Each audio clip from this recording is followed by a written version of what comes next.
சிலர் 2-3 பேர் எனக்கு சொன்னாங்க, பிசாசானவன் நேக்கா புருஷன் பொண்டாட்டிக்கு சண்டை. என்ன சண்டை? குடும்ப சண்டை.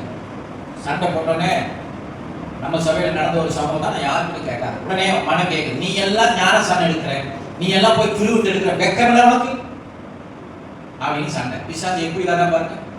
நம்ம எப்படியாவது சபைக்கு வரணும் நம்ம பிரயாசப்படுறோம். ஆனால் புருஷன் பொண்டாட்டி சண்டையில் பொண்டாட்டிக்காரியோ புருஷக்காரியோ 2 பேரும் மாறி நீ எல்லாம் வெக்கமில்லாம போய் திருவிட்டு வேற எடுக்கிற அப்படிங்கிறாங்க. உடனே அவருக்கு ரோசம் வந்து அவர் சபைக்கு வரல, 1 மாசம் நிப்பாட்டிட்டார். ஏயா மரியன் வீட்டில் போய் கேட்டான், இவன் என்னை இப்படி கேட்டுட்டா, நான் எப்படி ஞானசானம் திருவிட்டு எடுக்கிறது?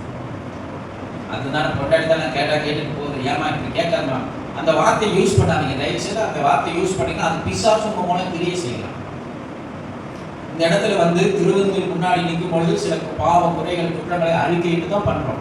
தெரிந்தோ தெரியாமலோ செய்த சில தவறுகள் தேவ சமூகத்தில் அறிக்கையிட்டு நம்மை நாமே நிதானித்தறிந்தால், அப்ப நிதானித்து அறிந்து தேவனுக்கு பிரியமில்லாத காரியத்தை அறிக்கையிட்டு அதை சரி செஞ்சு நம்ம திருவிழந்து எடுக்கிறோம். ஆனா பிசாசு பாருங்க எப்படி ஆலயத்துக்கு வருகிறதுக்கு. அந்த சகோதரன் 4 வாரம் சபைக்கு வரல. இப்படியே அவர் சபைக்கு வந்து வராம விட்டாருன்னா அவர் கிறிஸ்துவில ஆவிக்குரிய வாழ்க்கையில இன்னும் முன்னேறி போகிறா பின்வாங்கி போகிறா? சத்தமா சொல்லுங்க, பின்வாங்கி தான் போவார். இது அவங்களுக்கு தெரியறது இல்லை. ஆவனா குடும்பத்துக்குள்ளேயே புருஷன் முன்னாடி சொல்லிக்கிறது, நீ எல்லாம் ஒரு கிறிஸ்துவ, நீ போய் வாரவனா போய் மாசமானா திருவிழந்து எடுக்கிற ஓ அப்படின்னு சொன்னா இது பிசாசு கிரியை செய்கிற ஒரு கிரியை. அசலமே சொல்றது நம்ம இல்லாம பாவங்களை என்று சொன்னா நம்ம எல்லாருமே பாவம் இருக்குது, குறை இருக்குது, குற்றம் இருக்குது. அத அனுதினமும் தேவ சமூகத்துல மன்றாடி மன்னிப்பு வாங்கி தேவ சமூகத்துல திருவிழந்து எடுக்கணும். அவரோடு திருவிழந்து எடுக்கிறது அவரோட ஐக்கியம். அப்போ திருவிழந்து எடுத்தா கொஞ்சமாவது பயம் இருக்கும். அதையும் பொண்டாட்டி இப்படி சொல்லிட்டே இருக்கிறான்னு சொல்லிட்டு எடுக்காம விட்டா நிச்சயம் சொல்கிறேன், அந்த ஆலயத்துக்கு வருகிற எண்ணமும் போயிடும், திருவிழந்து எடுக்கிறதும் போயிடும். கடைசியில பின்வாங்கி போய் தண்ணி அடிக்கிறதுல பீடி குடிக்கிறதுலையும் இப்படிப்பட்ட ஒரு வாழ்க்கைக்குள்ள போய் அடிமையாகி கடைசியில துன்மார்க்கனா சாகிறதான்.